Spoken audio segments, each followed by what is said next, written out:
दो जिगरी दोस्त जो कभी जूस और टायर बेचा करते थे, आज वो काले धन के मास्टरमाइंड और ऑनलाइन सट्टेबाजी के दुनिया के दो बड़े शार्क हैं। इनमें से एक का नाम है सौरभ चंद्रकर और दूसरे का नाम है रवि उत्पल। ये दोनों दोस्तों को जुए खेलने का लत लग गया था, सो अपनी अपनी दुकानें बंद करने के बाद ये जुआ खेलने चले जाते थे और जुए में लगातार हारने की वजह से इन दोनों के ऊपर लाखों का कर्ज हो जाता, तो ये किसी तरह पैसे जुगाड़ करके दुबई भाग जाते हैं। और आज इन दोनों दोस्तों का नेटवर्क सिर्फ भारत में ही नहीं बल्कि श्रीलंका, यूएई, नेपाल और पाकिस्तान में भी फैला हुआ है।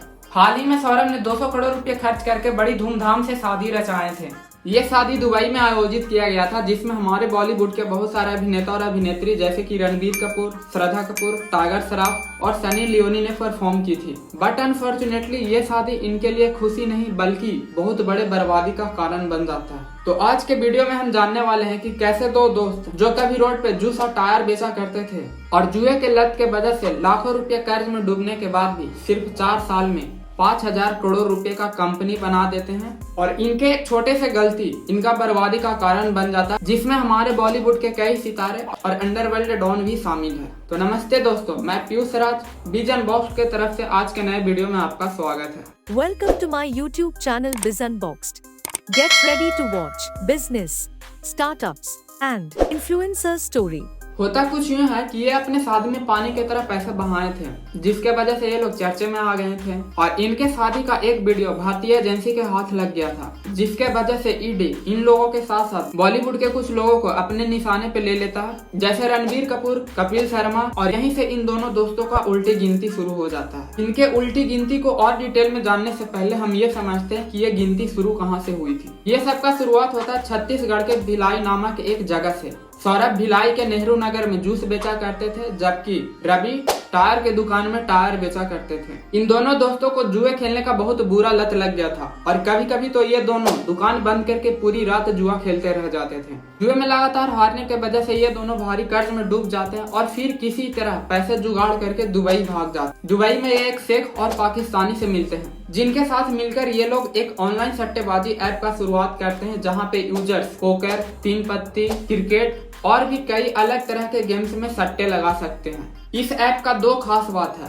पहला, इसका नाम। इस ऐप का नाम है महादेव, और महादेव नाम सुनते ही हम मोस्टली इंडियंस के मन में एक पॉजिटिव इमेज क्रिएट होता है जो ट्रस्ट डेवलप करने में हेल्प करता है, क्योंकि महादेव हमारे भगवान का नाम है। दूसरा, इस ऐप के एल्गोरिदम को कुछ इस तरह से डिजाइन किया गया था कि जब भी कोई यूजर पहली बार इस ऐप पे रजिस्ट्रेशन करता था तो शुरुआत के 4-5 राउंड में उसे अपने इन्वेस्टमेंट पे 200 से 300% का रिटर्न मिलता था, जिसके कारण लोगों के अंदर लालच पैदा हो जाता और अब वे ज्यादा पैसे लगाकर सट्टा खेलने लगते हैं। और यही से असली गेम शुरू होता। अब होता क्या है कि जो यूजर पहले 200 से 300% का रिटर्न गेन कर रहे थे, अब वो लॉस में जा रहे होते हैं और सारा का सारा पैसा ऐप ओनर के पॉकेट में जा रहा होता है। इस ऐप का शुरुआत 2017 में हुआ था, बट शुरुआत के दिनों में इस ऐप को कुछ खास सफलता नहीं मिलता। लेकिन जब 2020 में लॉकडाउन के वजह से लोगों के पास कोई काम धंधा नहीं था, तो बहुत सारे लोग इस ऐप का यूजर बन जाते हैं, जिसके वजह से ये ऐप एक्सपोनेंशियली ग्रो करने लगता है। धीरे धीरे ये लोग रेडी अन्ना और फायर प्ले जैसे बेटिंग ऐप को भी अपने साथ शामिल कर लेते हैं और 70-30 के रेशियो में महादेव ऐप का फ्रेंचाइजी भी बेचने लगते हैं। ये ऐप काम कैसे करता है? जब भी कोई यूजर इस ऐप पे साइन अप करता था तो उसके व्हाट्सएप नंबर पे एक अकाउंट डिटेल सेंड किया जाता था, और मोस्ट ऑफ द ऐप के तरह इस ऐप पे भी साइन अप करने के बाद कुछ पॉइंट्स दे दिए जाते थे, जिससे कि यूजर अपने पैकेट से कुछ पैसे लगा के और इन पॉइंट्स को यूज करके सट्टा लगा सके। वैसे अगर देखा जाए तो बहुत कम लोग ही प्रॉफिट जनरेट कर रहे थे, बट अगर किसी को पैसा विड्रॉ करना होता था तो दूसरे व्हाट्सएप नंबर पे बैंक डिटेल से शेयर करना होता था, जिससे कि पैसे यूजर्स के अकाउंट में आ जाए। अब सोचने वाली बात यह है कि अगर पैसों का लेन देन बैंक अकाउंट के जरिए ही हो रहा था तो पुलिस इन फ्रॉड लोगों को पकड़ क्यों नहीं रहे थे? तो दोस्तों, इसका जवाब यह है कि ये लोग अपना पर्सनल बैंक अकाउंट कभी नहीं यूज करते थे। इस काम के लिए ये लोग छत्तीसगढ़ के ही बहुत सारे गरीब लोगों का बेनामी अकाउंट रखे हुए थे, जिसके लिए लोगों को ये 4,000 रुपया मंथली देते थे और बाद में इस पैसे को कलेक्ट करके हवाला के जरिए दुबई भेज दिया जाता था। अब सवाल ये आता है कि अगर ये इलीगल बिजनेस पिछले 6 सालों से बहुत आराम से चल रहा था, तो 2023 में अचानक ऐसा क्या हो जाता है कि पुलिस और ईडी इसके पीछे पड़ जाते हैं? तो यार देखो, चोर कितना भी शातिर क्यों न हो, एक न एक सबूत छोड़ ही देता है जिससे उसका चोरी पकड़ा जा सके।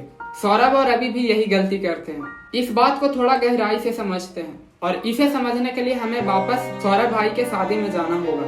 तो जैसा कि मैंने आपको शुरू में ही बताया था कि इनका शादी दुबई में ऑर्गेनाइज हुआ था, बट इनके परिवार वाले तो छत्तीसगढ़ में रहते थे। सो सौरभ अपने फैमिली वाले को दुबई बुलाने के लिए एक प्राइवेट जेट भेजे थे और भारतीय रस्म और रिवाज से शादी संपन्न करने के लिए ये मुंबई से वेडिंग प्लानर, डांसर, डेकोरेटर को बुलाए थे। इनके शादी में परफॉर्म करने के लिए बॉलीवुड के कुछ सितारे जैसे रणबीर कपूर, श्रद्धा कपूर, टाइगर श्रॉफ, हिना खान और भी कुछ लोग आए थे। और ये सब में लगभग 142 करोड़ रुपए खर्च हुआ था, जिसका पेमेंट हवाले के जरिए किया गया था। और 42 करोड़ रुपए होटल की बुकिंग के लिए कैश पेमेंट किया गया था। और मेरे दोस्त, जो बंदा आज से 4 साल पहले कभी जूस और टायर बेचा करता था और कर्ज में डूबने के वजह से जीवन यापन करने के लिए दुबई भाग आता है, वो अगर अपनी शादी में 200 करोड़ रुपए कैश पेमेंट कर दे, ये तो कोई नॉर्मल बात नहीं है। और यही वो कारण था कि ईडी इन लोगों के पीछे पड़ जाती है। महादेव गेमिंग ऐप के प्रोमोटर बताते हैं कि ये गेमिंग ऐप है, बट जांच एजेंसी को ये शक हो जाता है कि इस ऐप के जरिए सट्टेबाजी का धंधा चलाया जा रहा है। ईडी ने यह भी बताया कि दोनों लोगों ने ऑनलाइन सट्टेबाजी के लिए भारत में लगभग 4000 पैनल ऑपरेटर का नेटवर्क स्थापित किए थे और सभी ऑपरेटर में लगभग 200 ग्राहक होते थे जो बेट लगाते थे, जिसके जरिए ये दोनों रोजाना लगभग 200 करोड़ रुपए का कमाई कर रहे थे। और अपनी इसी काली कमाई से इन दोनों ने आज इतना बड़ा साम्राज्य खड़ा किया। ईडी ने पिछले महीने इस केस में मुंबई, कोलकाता और भोपाल के करीब 39 ठिकानों पे छापेमारी करके 417 करोड़ रुपए का संपत्ति जब्त किया है। बाकी सौरभ चंद्रकर और रवि उपल अभी दुबई में ही छिपे हुए हैं, जो बहुत जल्द पकड़े जाएंगे। बाकी यार देखो, इस तरह के फालतू ऐप से थोड़ा बच कर के रहो। आपको ये वीडियो से क्या सीखने को मिला, आप हमें कमेंट करके जरूर बताएं। थैंक्स फॉर वॉचिंग, मिलते हैं अगली वीडियो में।